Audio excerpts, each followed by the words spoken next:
Welcome to A Lawyer's Guide to the Galaxy, a podcast about geek culture by lawyers with your hosts, Ben Siders and Kirk Taman. And welcome back to A Lawyer's Guide to the Galaxy, the podcast that asks interesting questions and delivers many answers with your host, Ben Siders. That's me, and the other guy is Kirk Damon. That's Kirk, as the captain of the Enterprise. We are intellectual property lawyers and certified geeks practicing law in St. Louis, Missouri. You can find me, Ben, on X at Benjamin Siders. Kirk's at Kirk DMN. The podcast is at LGG Pod. We're going to rewrite this intro at some point. It's kind of dated now. We have to because, we're so used to saying Twitter and so things like that. Yeah, we need to get back to a new intro. Well, and we don't have, you're supposed to have a call to action at the beginning and the end. But since we're terrible at promoting the podcast, we always forget to do that. Yeah, since all, like 100 listeners or whatever we have, or, good at promoting us. Absolutely. So like, rate, and subscribe wherever you can find our podcast. We appreciate the help to help all the other people who have niche interests in geek things and the law. Speaking of which, we're going to talk today about a topic that has been in the news. We're recording this in September of 2025, so if you're listening to this later, this may be, I guess it's an evergreen episode, but it's topical right now. Yeah, we're talking about a particular topical thing which happened sort of in the course of the last week, so... What has happened is Nintendo has gotten a couple of new patents granted. That by itself is not that noteworthy. Nintendo files quite a bit and has gotten quite a few patents over the years. Thousands of patents issue every Tuesday. So. Yes, Tuesday is patent day. But earlier this year, they got one granted on like writing something or boarding an object. We'll talk a little bit about that. Yep. But in the last couple of days, they got another one granted that has, to put it lightly, been widely misunderstood by the internet writ large. So we are going to talk about what that patent is, what it covers by its terms, and then get into the disconnect between that and the popular angst over it. Well, I think one of the things to point out is that there was this patent over boarding, essentially the idea of using video game avatars, writing something, things like that. We say by boarding, writing a second video game avatar. There's also a lot of confusion because the two are getting kind of intermixed in some of the... There's a second one granted on the boarding around the same time. Yep. So what we have is we have a second patent being granted on the boarding technology and a first patent being granted on essentially the second-party combat, maybe a good way to put it. And the idea of summoning something to do combat for you. Yeah. Pokemon Go is what we're thinking of. We're thinking about Pokemon Go. Actually, I think it's Pokemon, what is this? Pokemon Scarlet and Scarlet and Violet? Scarlet and Violet. I have no idea. I can say I know a lot about the Pokemon games. I gave up on Pokemon Go beginning of COVID, and really have no interest in doing it anymore. Well, if anybody owns a patent to Pokemon Go, it's us. It's sitting on my shelf right now. Yeah, we're talking about patents to summoning certain things in video games. But yeah, so the one we particularly want to talk about here is not the one having to do with boarding, but the one having to do with video game combat. So the particular patent number on this is 12403,397, and I'm focusing on the 9 because the patent that usually patents are referred to by the last 3 numbers, so it's referred to as 397. The boarding patent that came out is a second one here is 387, which is what's part of what I think is leading to some of the confusion. People are putting the wrong numbers, or some of the articles are referring to both of them, and it's not always clear which one they're talking about because the numbers are so close. If you want to go look this up, you can go to Google Patents. Their patent database is pretty easy to use. So the numbers are, like Kirk said, 12403,397 is the combat patent, and the same thing, but 387 is the new boarding patent. It's actually 409,387. So it's again similar numbers. Switch that with it. So 12409,387 is the one we're not talking about. 12403,397 is the one we are talking about. There we go. And again, I think part of the thing we bump into is some of these articles and some of the things we're seeing on the internet get a little confused between the two. And they oftentimes will reference people talking about one or the other, but it's not clear necessarily which one the person is talking about they're citing, sort of stuff like that. Yep. But the 397 is the one I think most people are actually talking about. There seems to be very little discussion about the boarding. Again, this that is kind of blew up patent. Earlier this year. We already kind of hashed it out over that one, and everybody had the appropriate gnashing of teeth, and they've moved on to the new thing to be outraged over. So what we were talking about is this combat patent. So just to give a little bit, I think, of a basic overview of what it is, this patent did issue. Loosely, to put it in as what this is, and I'm just going to give this as a loose overview. And one of the things I'm actually going to pick on in the course of this is the use of loose overviews being a bad thing here. But just to give you the basic understanding, if you haven't looked at the patent, what this relates to is the idea of summoning something to do combat for you in a video game. So you are in a scenario of a video game. You have an enemy, which is present on your screen or may appear on your screen. You summon something to fight the enemy for you, and that combat is carried out automatically.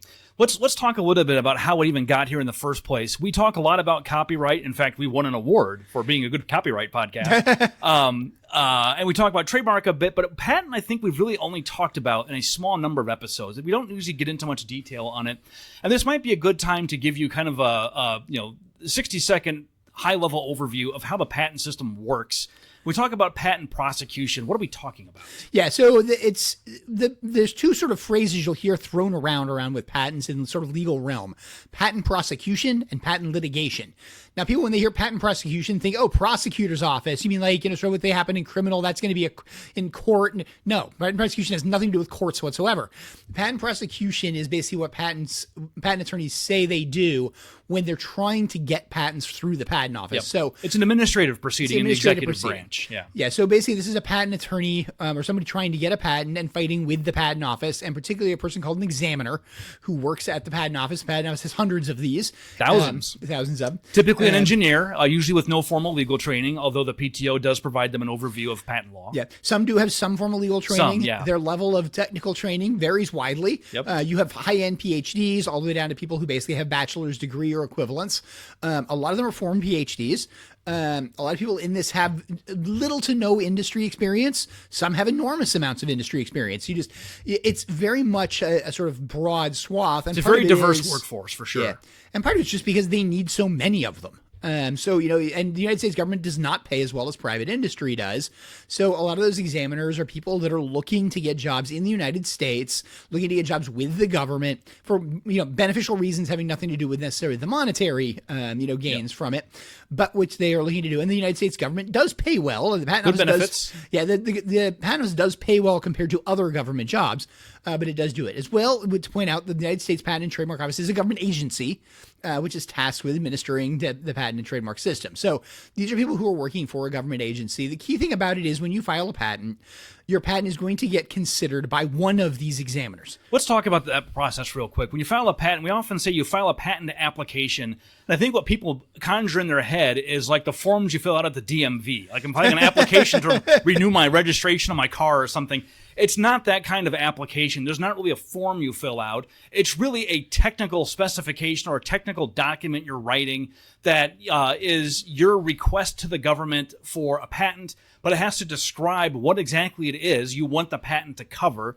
And it's got a couple of different parts. And the part that people tend to focus on in the media and outside of the patent realm is the drawings. They do have drawings. The drawings are nice. But Kirk, are the drawings what the patent covers? Nope. No, of course they're not. That's a really easy question to answer. And that's, they will look at it and say, oh, it's the abstract says this. The abstract doesn't mean what a patent covers. We see this a lot where people say, oh, I got this patent that somebody says is being infringed. I looked at the drawings. It's not the same. Well, it may or may not be the same. The drawings are not what is legally protected. They're required to be there, but they're not what is legally protected. Yeah. And likewise, the long text that's probably 95% of the patent content is also not necessarily what's legally protected. Yeah. Part of it is. It's commonly referred to as the specification. Yeah. It's usually broken into sections which are background, a summary, and a detailed description. Those are the common things you usually see. Those are sort of the suggestions the Patent Office gives. Not required, but that's what most patents use. Yeah, and that's and there is a regulatory, statutory requirement that the specification has to describe what the invention is in enough detail that we can confirm that you actually did invent it. You're not just like a hope or an idea for an invention. For example, we can't just file an idea for a product that doesn't exist at all. Yeah, I can't file a patent on a perpetual motion machine because I can't explain how to do it. Yeah, we talked about in a prior episode the John Teeter time travel case where he got rejected all the way back to season 1. Oh, I think that was our second or third episode. If you don't remember, a guy claimed to be a time traveler who came back to America from the year 2030 something. And then somebody later filed a patent application on what he claimed was his time travel device, and the patent office rejected it because they couldn't describe it in sufficient detail to establish that they actually had invented it. So, yep. Yeah. So it's those kind of things where what you have to describe in the patent application, and this is part of the trade-off of getting patent rights, you have to provide a patent application which gives enough detail that tells somebody how to build your invention. Yeah, basically, once the patent expires, everybody has to have enough information in the application to rip you off. Yeah, and keep in mind, that's supposed to happen. Yeah, that's by design. It's sort of a contract with the public. The gamble is you can either keep a trade secret, but if somebody else figures it out, they can freely use it, or you can disclose your trade secrets to the public. You may or may not get a patent. If you don't, well, then you're just out of luck, and the public now has all your secrets. Or you can get a patent, and we'll give you a temporary monopoly for, in the grand scheme of IP, an extremely short period of time. About 20 years. And it's 20 years from the day it's filed under current law. That's changed over the years, just keeps in mind. But people always say about 20 years, because that's what you usually end up with. But compared to copyright, which is a century, and trademark, which could be indefinite. So, it's a lot different as to what it is. But you do have to tell the world how to do it. And so there's a lot of times that's the sort of trade-off is, I've told the world how to do it. And that's something to keep in mind. Hey, if you want to go find, things you can build, go back and look at patents from 40, 50 years ago. You can build those things. There is absolutely nothing anybody can do to you from going through a patent and saying, I am building what it shows. It's actually a common strategy with clients who are like, how do I work around this patent? Well, find the prior version and a patent that's expired and build that. And build that instead. And to keep in mind, that's a feature, not a bug. Yeah. Like the whole idea Working behind the patent system is that you tell the world how to do this so that when your patent runs, everybody can build it, they can expand upon it, they can improve upon it. That's what's supposed to happen. A second thing we have to think about with the patent system is that the standards that the patent office uses to decide whether what you filed is patentable or not are not the same as the standards that courts use to decide whether the patent that's already granted is actually valid. Yep, and to get into that, we have to get into that last part of the patent, which is what's called the claims. So let me tell you about it. The claims are the only part of a patent that has any legal meaning. The claims define what the scope is and what it is enforceable. When we say, what if you have patented? It's whatever is written in the claim section. Yeah, whatever is written in the claims in a granted patent is what is patented. The rest of it is all just to understand what those claims describe. And that's the way it gets used. It's also used to determine what you can get as those claims when you're trying to get the patent. So the real key thing to keep in mind is when we're talking about what is the scope of a patent, what does a patent cover, it is the claims. It is not what's in the abstract. It's not what's in the drawing. It's not what's on page 3 as part of the middle of the detailed description. It's what's in the claims. But we do look at those descriptions to figure out what the words in the claims mean, because they are often not entirely clear on their face. Yeah, and sometimes it's because there's just no good words. We're talking about things that don't exist yet. That's sort of by definition of a patent. So therefore, you need words to describe it. Sometimes you have to define words in ways that don't necessarily mean exactly the same thing to everybody. I've oftentimes referred to the fact that in patenting, when you're drafting patents, it's oftentimes a linguistic exercise. It really is. You end up learning a lot about what words mean and how words are interpreted in ways that even lawyers don't get into in like contract interpretation and stuff, but it's the same kind of stuff, which is why patent claims also can be really kind of awful legalese. They can say a lot of very particular terms. Another uniqueness of it, just so you know, is a claim is a numbered paragraph. It's a numbered sentence. It's one sentence. Claim 1 must be exactly one sentence, regardless of how long it is. And some of them are very long. And some of them can be pages long. So keep in mind that those sentences can be a bit convoluted. Well, let's walk through. So the Nintendo patent got granted. Let's walk through briefly what it says. And we can kind of give you an idea of one, what the words are, so you get a sense. You don't have to go read it yourself. Feel free to, but we're going to go over it with you. You'll get a sense of what it says and how people can get confused about what it actually means. So this is patent number 12403-397. We're going to talk about claim 1. We're just going to pick on one claim. Now, keep in mind, this actually has, I believe, 20 claims. Typically, they do have close to 20. More, 25, 26 claims in it. The first one's usually the broadest claim that covers the most. It's also one that just a lot of times you'll focus on, because if you're going to talk about like what does a patent cover, a lot of times the first one gives you the indication, the other ones are rewording. And the reason that kind of happens is because in a patent claim, every word has a meaning. So a lot of times people will use slightly different wording to say slightly different things, or they may put statements in slightly different orders that have different connections, because things may work in a couple different alternate ways and still work the same way. Yep. So that's the wording. So we're just going to pick on claim 1. Claim 1 is what's called an independent claim, which means that it does not refer to any other claims. Yep, stands alone. A number of the other claims say, take what's in one of the prior claims and then add this thing to it. So that's called a dependent claim. Those are always narrower. So you must always look at an independent claim. And the reason is because you have to add something. It's literally saying add something to what was already there. So people always look at the independent claims. This has multiple independent claims in it. It has about 5 of them, I believe. we'll just talk about the But first again, one. we're just going to talk about the first overlap one. a lot. Yeah, they tend to overlap a lot. So it starts off with this statement: a non-transitory computer-readable storage medium having stored therein a game program. Kirk, is this anything? Yeah. I mean, this is what every single computer patent says. This or something just like it. Yeah. This is standard boilerplate language that just says that we're claiming computer software. No, we're claiming a non-transitory computer-readable storage medium having something thereon. Yes. That's software. That's software, yeah. That's basically what it means. Okay. The next thing is the game program causing a processor of an information processing apparatus, computer, to execute. Oh, don't forget, processor. What did I say? Information processing apparatus. I'm looking at the same one as you are. Yeah, Okay. it's causing a processor of an information processing apparatus. Oh, yes. Okay. The game program causing a processor of an information processing apparatus to execute, and then colon followed by some steps we'll talk about in a second. Yep. This is, again, how we claim computer software, qua software, the actual software. Yep. Okay, so here's the steps. Step 1, performing control. This is kind of awkwardly phrased. Performing control of moving a player character on a field in a virtual space based on a movement operation input. Now, keep in mind, we're not saying what the computer is displaying. We're saying what its processor is doing and what the software is telling the processor to do. So you use the controls that moves your avatar. That's what that says to me. So yeah, basically, I think the sort of key behind that is you're moving a player character. So this is the user, the person playing at their avatar. It's in a field, the virtual space, so it's moving on the screen, so to speak. Based on the movement operation input. So because you are doing something which causes it to move, you're pushing an arrow key, you're moving a mouse, you're tapping on a screen, something along those lines. So far, nothing that doesn't already exist, right? Yep. Okay. Step 2: performing control of causing a sub-character to appear on the field based on a first operation input. Here's one of the things I want to just sort of pick on real quick, and the idea of patent terminology. If you remember, we said there's a movement operation input. That's what the first section said. So there's a movement operation input. You have an input that's a movement operation. Now you have a first operation input. Those are different, and they must be different. That's the way that the patent office works in its language, because it's introduced as a first operation input. That means it's the first time this has appeared, and because it says first operation input versus movement operation input, those are two different things. Now, in some cases, they can be overlapping, but it's one of those things where you look at it and you have to say they're two different things. So this is a separate control, is now doing something different. Okay, so far we've got causing a sub-character to appear. So arguably, I'm thinking of World of Warcraft, one of the most popular games of all time. There's a bunch of pet classes. You play a hunter, you can summon a pet. You play a warlock, you can summon a pet.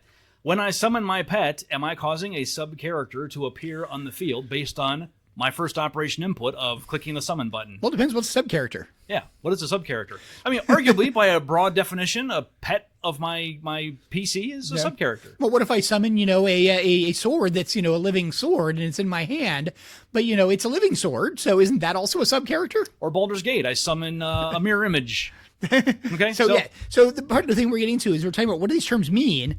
Well, what's a sub-character? What actually is a sub-character? Now, part of it we can go back and we can read through the text to say what is a sub-character. For our purpose, we're going to say this is a pet. And part of that's just because of the fact that's kind of the way it's portrayed in this. Now, is that literally what it would mean and what a court would say it's mean? Not necessarily. We don't know. No, and there's a whole formal process to figure out what these words mean. It's called a Markman hearing. So if you ever litigate a patent, the case usually is over at the Markman hearing because however the claim terms get interpreted basically tells you who's going to win. What do we mean as a sub-character? So what we're kind of saying in this thing, and then again, for our purposes, we're going to say this is a pet. You're summoning a pet. Or at least it could be, okay? Or the term I like to use is you're summoning a golem. That's actually kind of the thing I want to do it in a video game environment. All right, so far nothing new. Okay, and then we have this is where it gets weird. When an enemy character is placed at a location where the sub-character is caused to appear, controlling a battle between the sub-character and the enemy character by a first mode in which the battle proceeds based on an operation input. So I read this as saying if there's a monster where you summon your pet, they battle and you control it. Yeah, in some sense, that's the thing. Now, the thing I think is interesting is it actually says an enemy character is placed at a location where the sub-character is caused to appear. Placed by who? Like by the game? So the game presumably is summoning the enemy. The question is are they there beforehand? Do they appear afterward? Some of that obviously is just going to be game mechanics. We're talking about how software works. It's like World of Warcraft. I'm standing there, I've got my wolf summoned, and then a monster spawns right there. Yeah. Okay. So so what that says is I can control my pet to attack the monster. Now remember, it's some things are already spawned on top of each other, so that's the sort of thing behind it. But yeah, what we have is basically if the two are on top of each other, you control the battle based upon an operation input. So now we got another operation input. Remember, we had a movement operation input, we had a first operation input, and now we say an operation input. We got another operation input.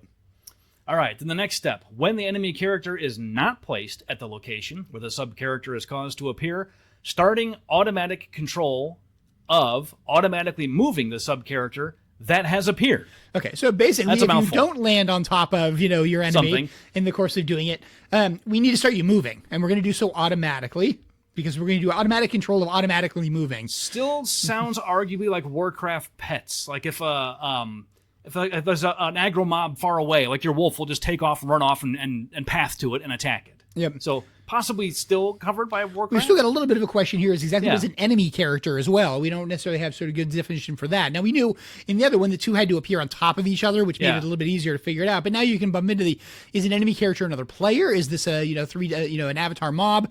What do we mean by enemy character here potentially? And then the last thing, this is where it gets really hard to parse through.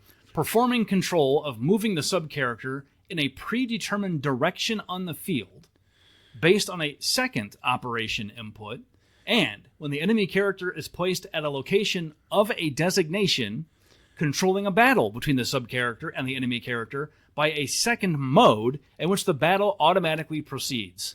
Woof. Yeah. So again, we kind of get into this. There's a whole lot of terminology in here. You got a lot of, just what do these words mean? They're mouthful. Operation character. We got operation character coming again. One of the things to keep in mind is we say performing control. Remember, what is controlling this? This is software performing control. Yeah. Of moving the sub-character in a predetermined direction on the field. See, that's interesting. Predetermined, so that's where my Warcraft wolf doesn't go in a predetermined direction. It goes whatever direction the monster is in. Well, and that's based on a second operation input. So again, operation input, if that's something saying that's a user input, I'm telling it to go somewhere. That's different, I'm putting a dot down and saying to go somewhere. And when the enemy character is placed at a location of a designation. So am I clicking on an enemy and saying, go attack that enemy? That kind of seems what this is saying, is like, I'm going to click this enemy, go attack that enemy. But what does that mean with moving in a predetermined direction based on that second operation? Does that mean they're moving towards the point? Could they be moving just forward because the point is off to the left? I'm thinking of like Diablo click to attack, maybe, or Diablo pets. Even that seems different than this, though. Yeah, you got some kind of. It feels like this is some kind of click to attack type of thing. But you wouldn't go in a predetermined direction. But if you clicked somewhere, I guess maybe the second operation input is where you click. And then the predetermined direction is going, but that's not the predetermined direction. That would be a direction based on the input. Yeah, well, it says it's places and or is the big thing, second input, and when the enemy character is placed at a location of a designation. Now again, that's a new designation. Controlling a battle between the sub character and the enemy character. So it's now kind of, if you're moving towards it, if something spawns there, it attacks it. The big thing I sort of get with this is, and again, if we back out for one step and for a second to sort of the specific terminology on this, what it feels like we have here is, hey, if it's on top of, if you're on top of the enemy character, attack it in the first mode. If you're not on top of the enemy character, move to it in a second mode. But we've also got the possibility that the enemy character actually generates based upon your movement. We've got these whole sort of questions. What does it mean to be designation? Am I designating a point? Now, what I will say is there's discussions of all this in the specification. Yeah, there are definitions for some of these terms. We're purposefully throwing questions out here around this to sort of point out the difficulty of going through a claim like this. Yeah. When you're walking through it, of just what do all these terms mean? And again, kind of picking on the idea, if I told you an enemy character, most of you would know what I mean by an enemy character. But is a fellow player an enemy character? Well, what if it's a mode where you can select whether or not it's PvP enabled or not? Yeah, not an enemy until somebody attacks, and then they are, Yeah, so what's an enemy character? And these are the kind of things where you get into what do these terms mean? And this is why I want to pick on sort of the first stage of what we bump into in interpreting these patents. How to interpret this claim we're playing around with right now. I can give you multiple ways to interpret this claim right now. We'll start with this, Kirk. I've been licensed to practice patent law since, I think, 2011 or 2012, somewhere in there. Okay. So 13 years. How about you? Since to actually practice in front of the United States Patent and Trademark Office, should we say some 1990s? 1997 to be exact? So between the two of us, we've got, what's that for you, 20 years? 28 years. Yeah, I got 13. So we're pushing 40 years of total experience here.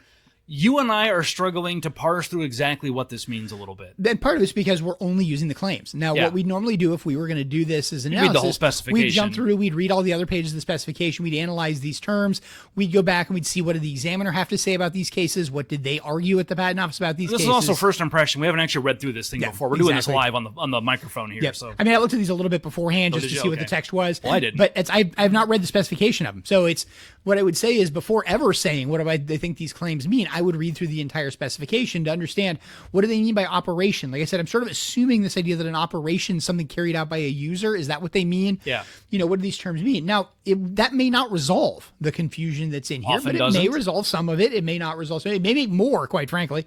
Here's one thing I think you and I can agree on. Having read through this, if I was to say that this claim covers summoning a Pokemon, I don't think that's a fair characterization. No, I don't think it's just summoning something. It's got to summon something which is a sub-character. That's one part. Causing a sub-character to appear on the field. That is 7 words out of the, I don't know, 100 that are in here. And then there is 2 different battle modes which somehow this character carries out.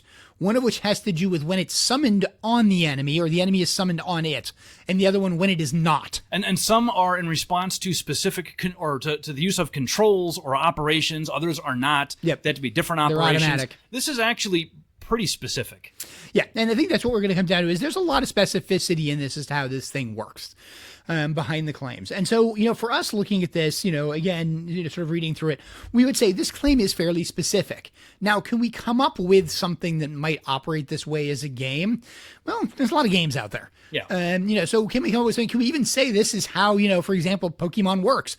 I don't know. I haven't played Pokemon. So, these not, what is it, Scarlet and Violet, which is what a lot of the press is saying this covers. I've never played Pokemon Scarlet and Violet. I don't know how combat in it works. Is this the way I'd say it works in like Pokemon Go back when I played it in 2004? Sorry, not 2004, 2019. Yeah, 2019. I'm jumping back 5 years and saying it's 2004. What's going on here? In 2019, I don't really remember if that's how it worked. But I don't think this is how the Pokemon battles worked. I remember that being existing at the end. So the whole point of what we're sort of saying here behind reviewing this claim is trying to figure out what this claim is very complicated. Let's try and figure out why the examiner thought it was patentable. The examiner's picking this up sometime after it was filed in 2023, we think. So but this was filed in 2023. It says in the face of it was filed actually originally filed in Japan in 2022, then brought into the United States in 2023. So that explains some of the awkward phrasing. It was probably originally written in Japanese and then translated into English for the PCT. And so, we've got the idea that basically says, yes, this thing sort of existed. Again, there are probably some translation issues behind it.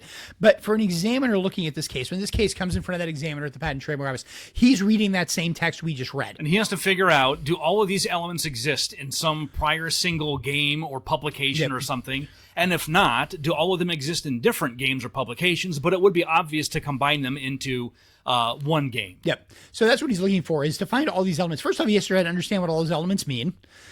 He's then got to try to say, well, how do I find something that seems to show those elements? How do I then, if I think it is showing the same thing, how do I get across to the person who filed for this case what those elements say and why I think they're similar? And is that sufficient for me to say I've got all of them, so it is a rejection, either because they're all in one reference or across a couple of references and I have a reason to put them together? Those are the 2 different standards.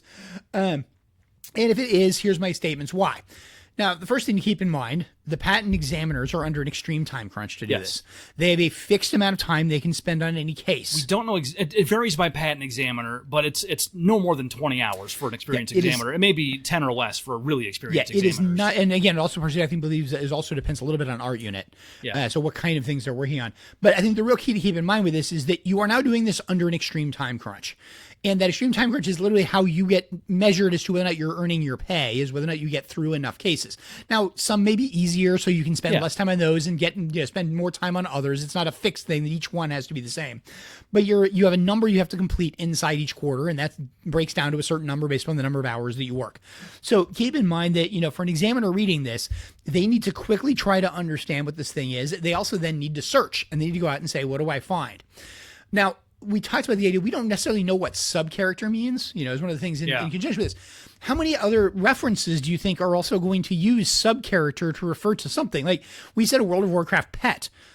Does World of Warcraft refer to their pet as a sub-character anywhere? Probably not. So I can't really keyword search, Well, just right? think about the terms that are used here, and if you were just trying to search for some of these terms using just a typical commercial or publicly available search engine, non-transitory computer readable storage medium, that doesn't tell you anything. A game program doesn't tell you anything. Information processing apparatus doesn't tell you anything. Moving a player character, virtual field, movement operation input. The word character in computers, that's every byte is a character. I mean, these are not words that narrow down the search a whole heck of a lot. Yeah. And again, the real piece we're trying to sort of say here is that if I want to try to keyword search these things, I'm going to get a whole lot of trash. Yeah. I mean, if I want to search for computers and characters, I'm probably going to get a listing of ASCII. I mean, Oh, exactly. And that has nothing to do with this. And so that's the thing, is that they've got to figure out what can I find in this. I mean, here's the bottom line. What is the best prior art that an examiner would ideally want to use to analyze this case? And it's going to be older video games. Prior art is the things that can be used to say this is unpatentable or it's patentable. So basically, if the prior art shows that it's unpatentable. Prior art is anything that was existing or known to humankind, so far as the public record shows, on or before the filing date. Yep. And now there's also some grace periods in there, particularly in older patents. But for purposes of this one, we can just say it's on or before the filing date, which also falls back to that 2022 Japanese filing date. Just so you know, there's some issues around that as well. The 2023 versus 2022 filing dates can also have meaning. So there can be multiple dates here. Okay, so here's the problem. How do you do that? There's no database full of video games that describes how all of their features work in this kind of impenetrable patent language. Well, one is I can turn to, Mr. Google, and I can see what do they find. Well, if you get into Mr. Google and you search for, is there any games that have a sub-character which is summoned in order to, carry out an attack? I'm probably going to get either way too many hits or too few. A second possibility is, as Mr. Google will point out to me, I can have an AI response that'll tell me the response to that. I can very well believe that's going to be nonsense because it's going to misunderstand what I mean by character, and then respond to something else. So those have failed. I can try to search something like, let's search the record of Wired magazine, which talks a lot about, things. Well, that's not searchable because that's a private database that I have to have access to, and I don't. So the one thing I can search as a patent examiner is the patent database. I can search for other patents around which will be written in this kind of language and are easier to search and are going to be more readily available and simple. The other thing I can rely upon is did the applicant give me anything I can look at? So one the of the requirements, the applicant applicant has to tell you if you know about anything that would render it invalid. Now, if you jump to the face of the patent, anybody of you guys who are looking at the patent and sort of playing along, there's this indication of references cited, and it has very few things on it, but a few of them have stars after them, and a few of them don't. A star is something the examiner found. Something without a star is something that the applicant gave to the examiner and said, you might think this is relevant in consideration. So those stars are things that they found. If you notice, the stars are all on U.S. patent documents. Yeah. That's things that the examiner basically found and cited. There is another publication. It's actually a webpage from the Pokemon Company that was provided by Pokemon Company, who's the applicant here, from this along with Nintendo. So that's something they provided. Now, that's not something the examiner found by doing a Google search or, going to it. That is something examiners will occasionally do. They may go to the webpage of the company that's filing this and say, hey, do you have anything on here that's interesting? But it also has to be something, remember, that's in front of April 16th, 2022. That's what's hard about, with patents, we know exactly when it was published. There's a date on the patent, there's a date on the published application, we know the filing date. How do you know when a website was first published? Because you and I have gotten those before. And what's the first thing you do? You say, okay, examiner, prove that website existed before this date. So you look and say, oh, well, I know that this website out there is going to have this on. So you go and you load that website. Well, that website's loaded today. This is 2025, not 2022. You have to show what that website said in 2022. Can you prove that the website's the exact same in 2022 as it was today? The Wayback Machine is your friend. You can jump back to the Wayback Machine, but what if it's not on there? What if it only shows and part it often page? Isn't. You've got this issue. There's no archive of the internet, what it looked like in 2022, and yet that's what the examiner's got to do. So what does the examiner do? The examiners turn to the United States Patent and Trademark Office, and they turn to their own references because they have access to them, and the dates are clear. So it's one of those things where they can look to it and they can say, hey, what do I find in conjunction with it? They're going to do the searching. They're going to find what they find, and then they're going to determine, is it different than those things? Here's the problem. The United States Patent and Trademark Office, while a very good repository of data, is far, far from incomplete. Oh, yes. As a record of human understanding as of some prior date. The vast majority of this, these claims are written in terms of, it's not entirely written in terms of source code, but it's really functionality, how it all operates. And there's some degree of under the hoodedness here, right? It wants to it wants you to have done certain things in response to certain inputs, which if you've used the game, you can probably infer that that's how it works. But perhaps not to a level of legal certainty that would be required in court. For that, you would probably need to look at least some source code. But this source code is not available. The source code of most games isn't available. And even if it was, you can't search the source code of all games and understand it in 15 hours. Now, the other advantage the patent office has is this patent examiner doesn't really have to prove this. He can. Yeah, the standard's different. He can say it, and then he can force the applicant to prove him wrong. So he can actually force Nintendo company to prove him wrong. But he's still going to have a reasonable argument. So if he comes in and says, hey, I looked at this web page today, and it shows this, that's never going to work. If he pulls it from the Wayback Machine, it says from the Wayback Machine, the first 2 pages appear the same. So the second page that I'm referring to probably is the same. That's something you can argue. Now, again, can an applicant still fight it? Yes, they can, but they're probably going to lose that fight, though. as to whatever they've got. So, you've got those kind of questions coming through it. So the key thing about it is the examiners are primarily looking for patents. And that's what presumably the examiner did in this case. And he found one.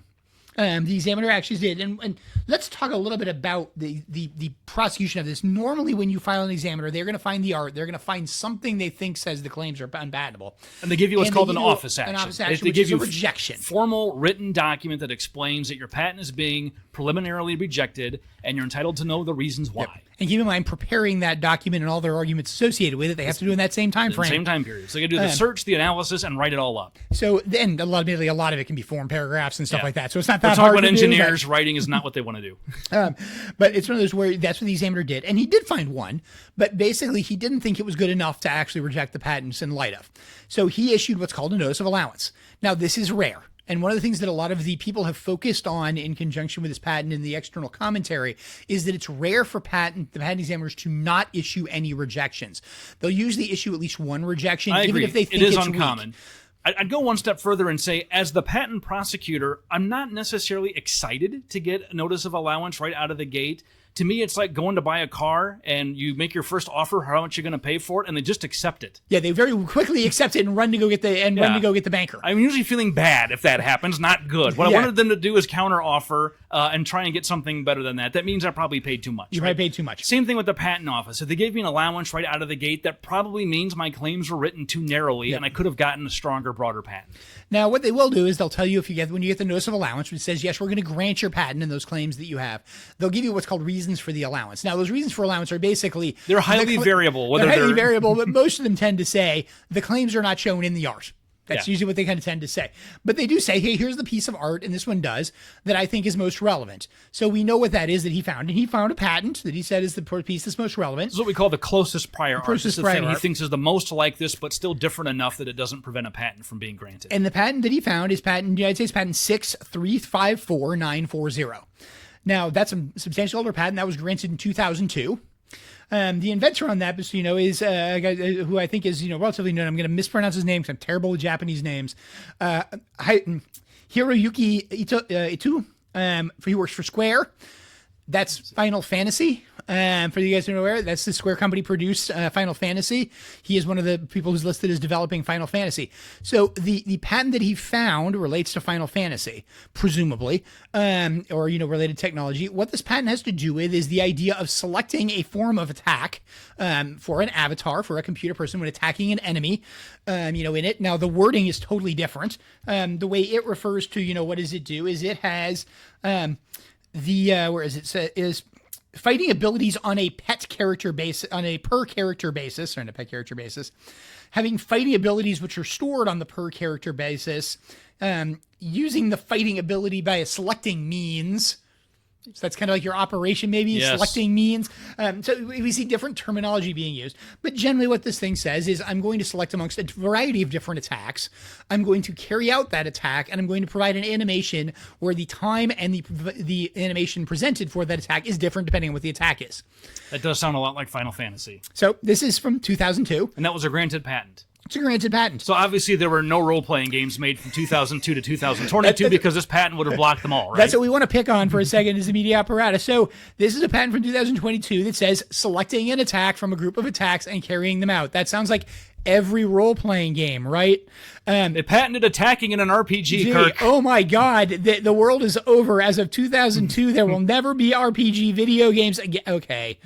You know where we're going with this already. Picking on the media's response to conjunction with this. There are thousands, if not tens of thousands. I wrote one. Games, I did not get sued.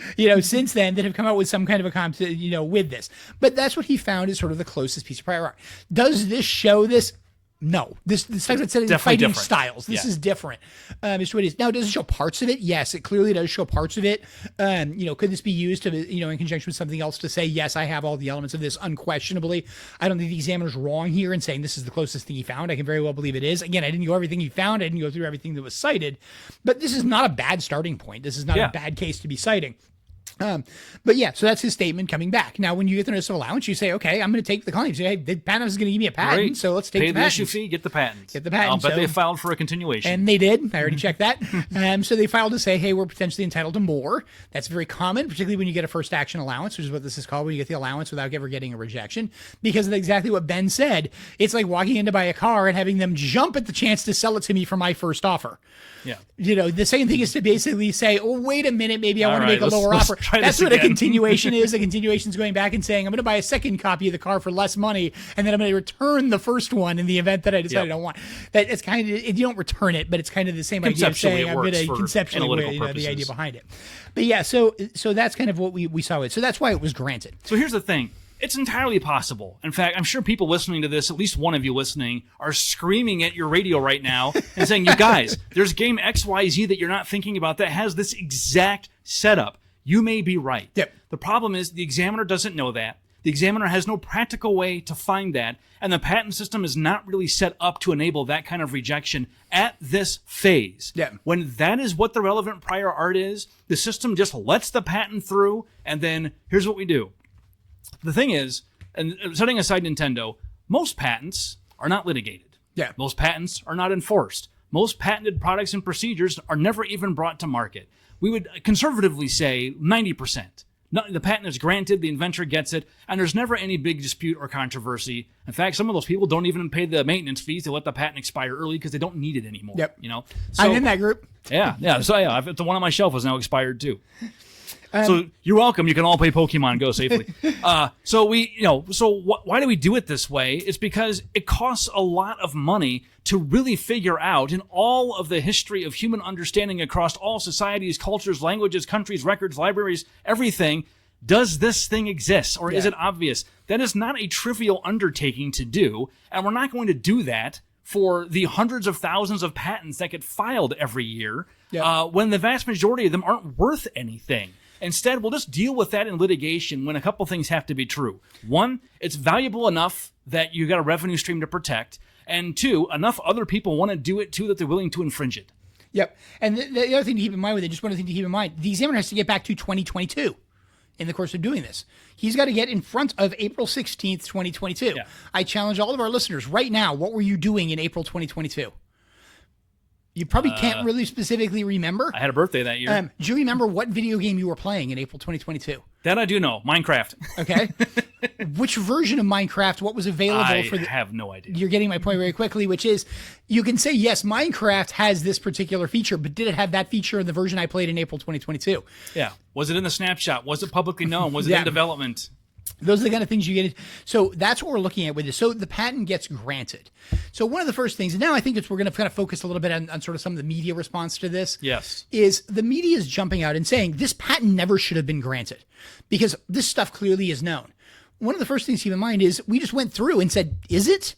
Do we have all the stuff that's sort of clearly known? Do we have all these things that are out there? Now, the answer is maybe. Maybe it was, but it's not self-evident. Yeah. And if you're an examiner and you just spent, 8 hours trying to search the one place you had, the United States Patent and Trademark Office's database, trying to search Google to figure out what exactly is this thing, did you find it? Now, keep in mind, you have to find all of those pieces. You can't just say, I found something, like we were talking about, we were using the World of Warcraft pets. You can't just say, World of Warcraft has all those pieces.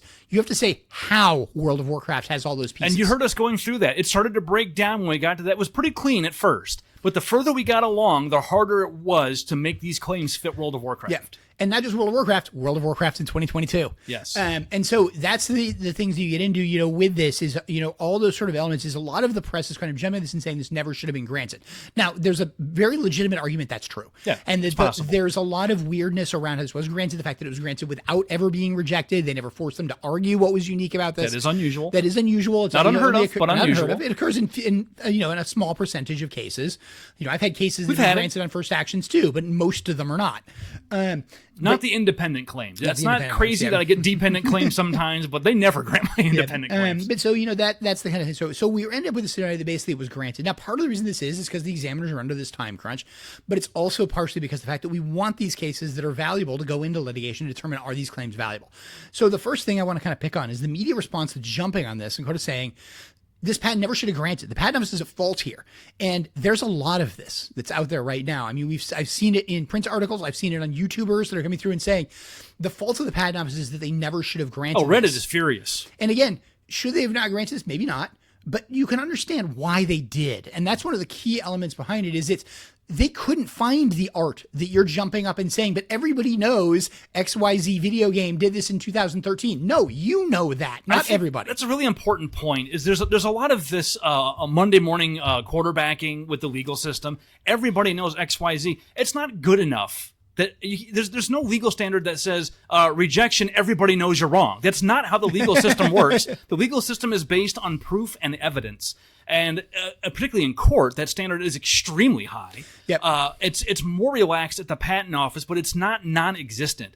And if the examiner, and they know this, cannot just say, look, everybody knows this is BS. That is not a valid way. We have due process. We have a 14th Amendment. We have a 5th Amendment. And those things say that you're entitled to notice of the reasons for an adverse government decision and an opportunity to be heard. If the government just says, nah, and doesn't give you a reason, they're going to lose. And not only that, you may have a 1983 case. Yep. And we have fought those, at the Patent and Trademark Office, where the patent officer comes back and says, no, you're not allowed this because I don't think you're entitled to it.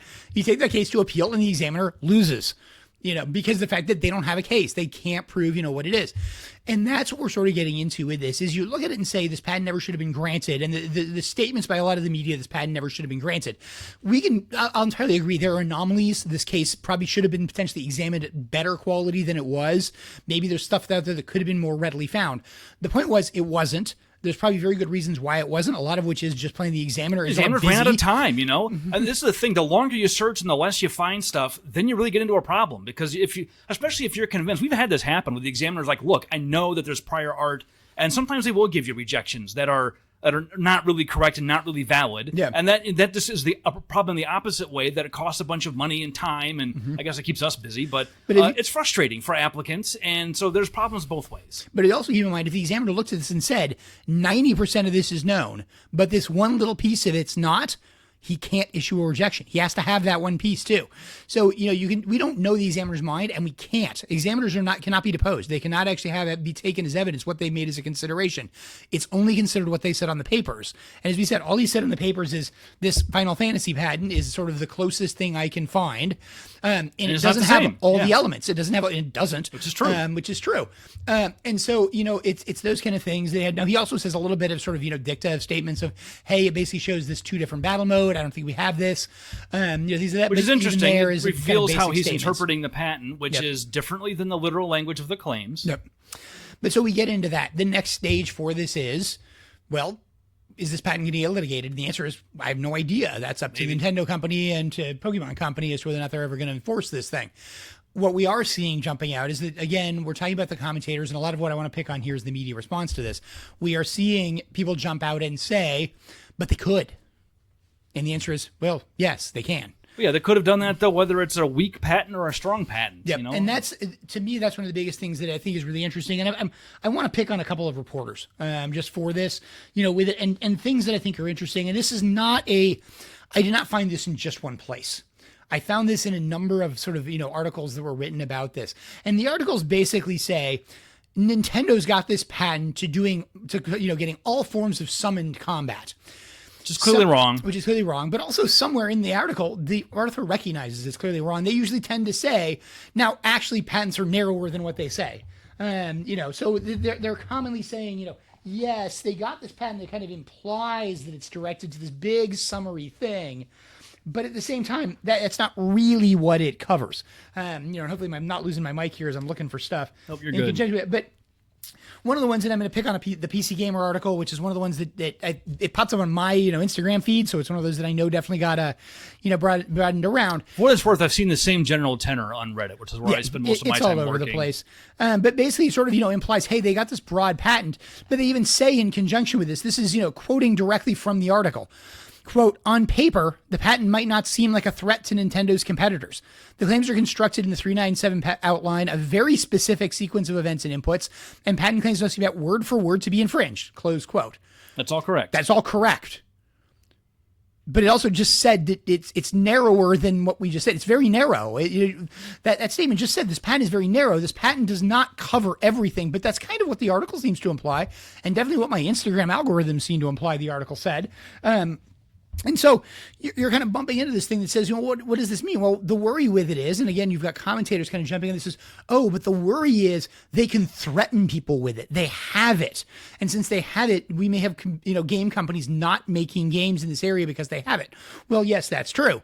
As we pointed out, Final Fantasy patented in 2002 the act of selecting which attack you were using, and that didn't seem to stop the video game industry. World of Warcraft was launched. Yeah, so it's really hard to draw these broad, massive statements that this is going to destroy everything because of the fact that somebody got a patent in here, when these articles themselves recognize that's not necessarily what they got.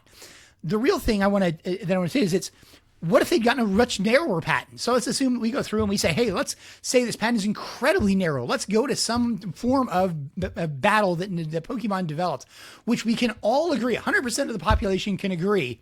Definitely no prior valid, thing didn't exist. It didn't exist. This is an entirely new form of combat. Could they still threaten somebody who also has another form of combat? Yeah. Of course they can. They can sue them. Anybody can sue anybody for anything or nothing at all at any time. Yeah. Now, their odds of winning may be reduced because their patent is so narrow, but it's one of those things where you kind of look at it and say, could they have a legitimate case? Well, yes. And part of the reason they can have a legitimate case is because remember that whole thing about 2022? The person they're suing right now, that system is not in 2022. It's in 2025. So if it exists in 2025 and it was created in 2024, it may be covered by the patent because of the fact that the patent can't be invalidated by it because that didn't exist in 2022. And so that's where you get into these timing issues. And that's one of the big things a lot of people have trouble with in patenting is these timing issues of recognizing the fact that what is today, particularly when you talk about software and computer inventions, is not necessarily exactly the same as what it was in 2022 or in 2015 or in any year prior.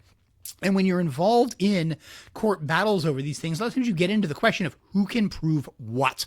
So you bump into, I need to know how the Pac-Man video game operated when it was in this particular console machine in 1987. Good luck. How do I prove that? And the answer to it is, well, I need to find a machine from 1987 that I need to definitively prove was a machine in 1987. Has not been modified. Has not been modified since then. And I can definitively prove that it has not been modified, that it still operates the same way, and that the way it operates is the way it operates now. The legal cost burden just to authenticate the evidence is more than it would have cost to prosecute this application. Now, do you understand why the Patent Office isn't doing it? This is why it pops into litigation, is because basically in litigation, it might be worth it for somebody threatens something to spend the money to find out that answer. And it is. The litigation is vastly more expensive than prosecution for some of those kind of reasons. Because if you think that's what's going to invalidate the patent, you're going to try to find it. You're going to try to track down that machine or somebody who has that machine. You're going to try to get one that you can authenticate, or at least find articles about, what it was. You're going to try to piece something together. You may not be able to piece it together fully, but you may be able to make enough of a case to say it. Again, the key thing about it is it doesn't matter what that thing actually shows. They can still be sued, and they have to find that to defend them. Yep. That's not the same as sort of the patent being granted. The ability to sue we have to work out what do they get? If they got the narrowest patent, they can still sue you. If they got the broadest patent, they can still sue you. The idea of the patent granting and what you think it covers or what you assert broadly could cover isn't really affecting what it does cover and doesn't really affect what somebody can and can't do. It's really a complaint about the power disparity of wealthy plaintiffs and less wealthy defendants. And it has nothing to do with patent law either. No. This is a problem that exists across all areas of law. And there's, I mean, if anybody has any ideas on how to fix it, let us know. Yeah, and again, if you want to talk about, the idea of, hey, there's issues in the patent in the courts about what you can and can't prove. Go watch videos about the guys who, cause you to get into an accident that looks like it's your fault, and then so that they can scan your insurance company. That's exactly the same thing. It's being asserted here is that, are they bad actors? So that, no, but if that happens to you, you have to defend yourself and you have to spend the money to defend yourself. That's fraud. Like, that's outright illegal. Like, what they're doing, you still have to defend yourself. You can't just walk away and say, look, the person did something illegal. You have to prove they did something illegal. You have to hit those kind of things with it. So that's what we're really bumping into is a lot of the media response to this. You seem to have this sort of weird dichotomy, which is kind of jumping in and saying they've got this big, broad patent that covers everything. They're then coming back and saying, well, but actually they don't. It's narrower than what it might be. Now, there's concerns with it. There's definitely legitimate concerns. I don't think there's any kind of issue, about that. There are legitimate concerns about whether or not this thing should have been granted. But okay, that's a sort of separate piece. But then sort of says, but then we don't really need to worry about it. But instead of saying, but we don't really need to worry about it, they're coming back and saying, but it could be used to threaten somebody. It could be used in one of these lawsuits. And because of the power disparity, we have, additional issues. Again, that has nothing to do with patents, nothing to do with the patent system. That has to do with the court system. Let's talk about design arounds. Let's say you wanted to do something exactly like this, but you wanted to not infringe this patent. Yep. Well, to infringe a patent, you have to have everything that's in the patent exactly as it's stated. At least one claim. In one claim. And if there's even one thing that's not the same, you don't infringe. So all you got to do is find one thing in that claim that you don't do. So, for example, rather than the battle proceeding automatically, have the first part of the battle proceed manually. You have to at least give one or two instructions up front. Done. Yep. So the same idea. It has to be an enemy character. Well, let's figure out what an enemy character means. Can I generate something that isn't an enemy character? To use the point that we started in this thing, well, my sub-character is an intelligent sword that first I have to swing in order to attack. Then it leaps from my hand. So I don't launch it to attack somebody. It chooses to do so on its own. Are we getting away? Maybe. Think of the original Legend of Zelda. When Link was at full life and you hit your sword, you'd actually threw it. Yeah. Okay, well, is that a sub-character that you've summoned to the field? Nobody. I don't think anybody would probably say that. I think we'd say, no, you're throwing your sword. The sword's not a character in the game. Okay. What if it's an intelligent sword? That's sort of, and so the real thing we're sort of getting into with this is what we're seeing around this is a lot of teeth gnashing, jumping around there that says, hey, there's all these concerns around this is going to harm the video game industry. And the real question with it is really? It might. It's always possible, but I just don't think there's any basis from the history we've seen so far and from what we've seen looking at this case in particular to think that this poses some unique threat that justifies the degree of outrage. But it's also one of those things we can look at and say, but also other patents, which may be more narrow, could have the same effect. And so what we're really debating here, and what a lot of these articles seem to be debating, is they're debating broader issues. And unfortunately, a lot of the people who are talking about these are, video game streamers, these are not people influential people in the community. But they're also not discussing the law and the court system as a whole and whether or not the American legal system could use reform. They're talking about patents in the video game industry, which is one tiny subsect of the problem they're actually identifying. I think this whole situation can be summed up really well by a comment that you read to me earlier. Somebody had commented on how, boy, this would be like if somebody... I'll read you the quote. I already know what it's going to be. So this is actually in one of the things with it. I'm going to pick on a commentator who responded to an article. This was in Polygon. It's Polygon's article in conjunction with... This was a commentator who responded to it. And it's Alec, A-L-E-C is just simply the user handle. And I'm going to quote him here for a second. He responded back and sort of, I think, pointing out the idea that this is kind of ludicrous. So, quote... This is a weird thing to try to defend that still, emphasized, isn't good, LOL. If Eddie Van Halen had patented tapping on guitar, that means no other artist or metal band or anyone could ever use that technique again? Question mark. Close quote. Okay, so first of all, no, patents don't last forever. But second, Eddie Van Halen did patent tapping. Yeah, Eddie Van Halen actually did patent guitar. It's U.S. patent 4656917. In fact, Eddie Van Halen has like a dozen patents. Yeah, Eddie Van Halen worked for Fender Guitar, so keep that in mind. I think it is at least part of his life. One of the things that you bump into in conjunction with this, what is this patent to? It's not to It's not literally the the patent. guitar. It's to a system and a device basically for holding a stringed musical instrument in the flat way he's sort of known to So play that you it, can tap. so that you can tap on it. So when you talk about the idea of saying, yes, obviously, if Eddie Van Halen could have gotten a patent to tapping on a guitar, we would have no rock and roll. Except Eddie Van Halen did get a patent to tapping on a guitar, and we have rock and roll. And by the way, that patent expired in 2007, because remember, Van Halen was in the 80s. 70s. Well, really the 80s, I think, is they're best known for. I mean, yes, they're some of their biggest hits are from the 70s. But the thing behind it is again, we have this kind of gnashing of teeth, and people looking at it and saying, there's no possible way anybody could have done this. And the answer was they did. As we pointed out, there's a patent from, Square, the company that makes Final Fantasy, to selecting a weapon in combat. That didn't end RPGs. You end up in these Wizards of the situations. Coast had a patent on tapping cards in Magic the Gathering. Yeah, which is also now expired. That's now expired. In conjunction with that, didn't end the collectible card game industry. A lot of people look at these things and it's very easy to jump on and say, this is going to end an industry. This patent is going to end an industry because the patent trigger was granted something it shouldn't have. It overestimates the breadth of the patent and it underestimates the innovation in the industry. And we often see that when you get a patent like this, it forces competitors to design around. And it happens all the time that when the second or third arriving product that has to design around the first patent finds a better solution because they can't just copy, they have to innovate. Yeah, and then you also bump into what exactly does the patent go, what does it stop? And the real worry with this is, and this is what we're kind of trying to point out, and I think keep in mind, this is not going to be resolved at the patent office because they don't have time to resolve it. They don't have the resource to resolve it. They're not structurally incapable of this. Is not what they do. We could structurally give them that capability, but the cost of the patent office would be out of control. We have the inter partes review. There are administrative proceedings to do this, but they're not going to be based on prior games. They're going to be based on prior patents, which brings us to one last point. If those of you who are really geeked out on IP law may know that in 2013 or 2014, we got the Alice decision from the Supreme Court, which was widely hailed by many as spelling... 2016, I believe it was. I think it was before that, but okay. It's been at least 10 years. But people are really excited about this because it made it more difficult to get software patented. And it did. It did make it more difficult. We still get them done, but that's because we write higher quality patents. Well, other people get them done too. Obviously, as Nintendo just did. But one of the side effects of doing that is that the number of software patents that are filed, there's a reason not to file them as much anymore because they're harder to get done and you don't file on marginal inventions. One probably unintended consequence of this is that the number of patent applications in the patent database is small and shrinking, particularly for games. So what you're effectively doing is choking off the supply of high-quality prior art that's easy for patent examiners to find.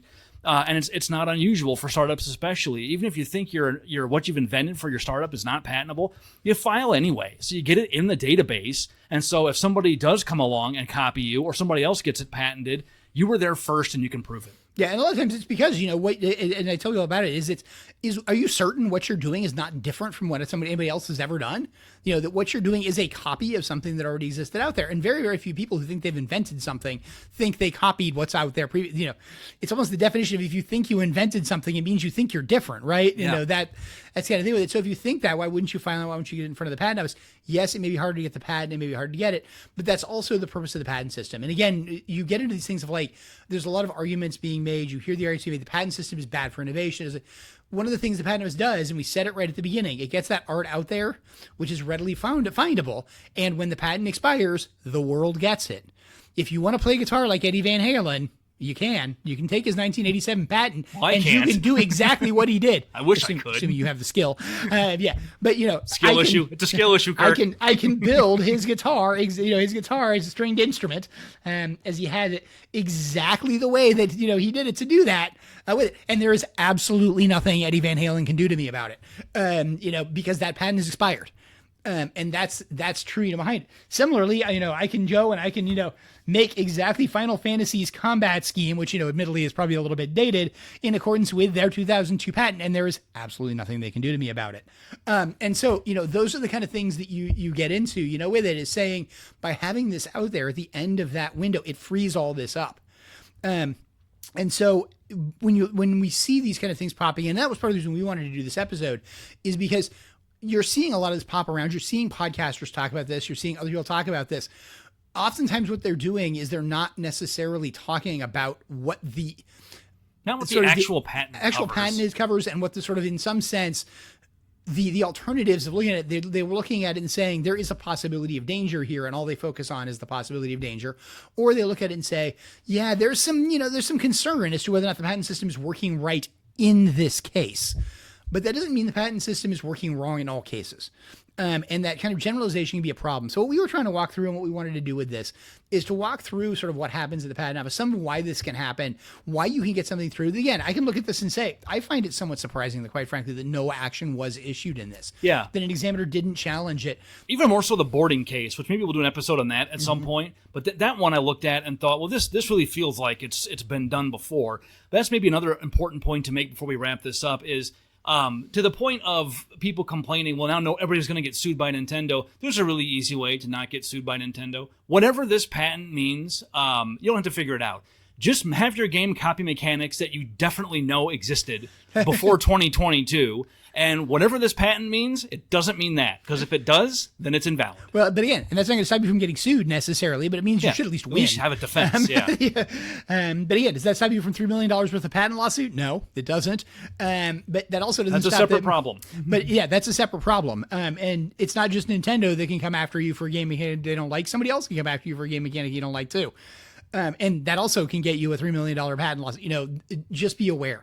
Those kind of things, that just because you get sued and have to defend yourself does not say the system is failing. That's the purpose of the system, is to resolve those disputes, and it's to push off the disputes where it is valuable into a scenario where it's expensive to sort it out, as opposed to taking a scenario where we said we don't know what's going to be valuable and making it expensive for everyone by making the patent office have to do much more. An enormous waste of resources. It would be unadministrable. Yep. All right, so I think we've killed that one. We may go back and talk about the boarding one later. I don't know if we'll do that or not. Maybe depends on how much interest. So if you guys like these episodes and this kind of level of detail into how these systems work, we're happy to talk about it. Otherwise, we've got more stuff on deck. Kirk and I keep a whole folder full of podcast episode ideas, and we're constantly texting each other. Did you see this? Did you see this? Well, then something new pops up on literally both our feeds. So Ben literally sent me this, is like, have you seen this? And I think I was on Instagram like 30 minutes later, and I'm like, oh, geez, here it is in my feed. It's everywhere. So anyway, so hopefully that was helpful and educational, and we should probably say we were going through this live on the mic here, so I'm sure we made some mistakes about the details here and there, but broad strokes, I think we've largely got it. I think the other thing about it is obviously, and just also pointed, this is our personal opinions, and conjunction with this thing. If we ended up, if somebody wanted to hire us as an expert and say, well, you said this on the podcast, well, maybe I did. But that doesn't mean if I actually reviewed all this in detail, I'd say the same thing. It happens all the time. You get into something and your view changes over time. Anyway, that's all for this time. We'll see you next time. Or wait. The views expressed by the participants of this program are their own and do not represent the views of, nor are they endorsed by Lewis Rice LLC, its officers, directors, employees, agents, representatives, shareholders, and subsidiaries. None of the content should be considered legal advice. As always, consult a lawyer. This podcast was produced and recorded in St. Louis, Missouri.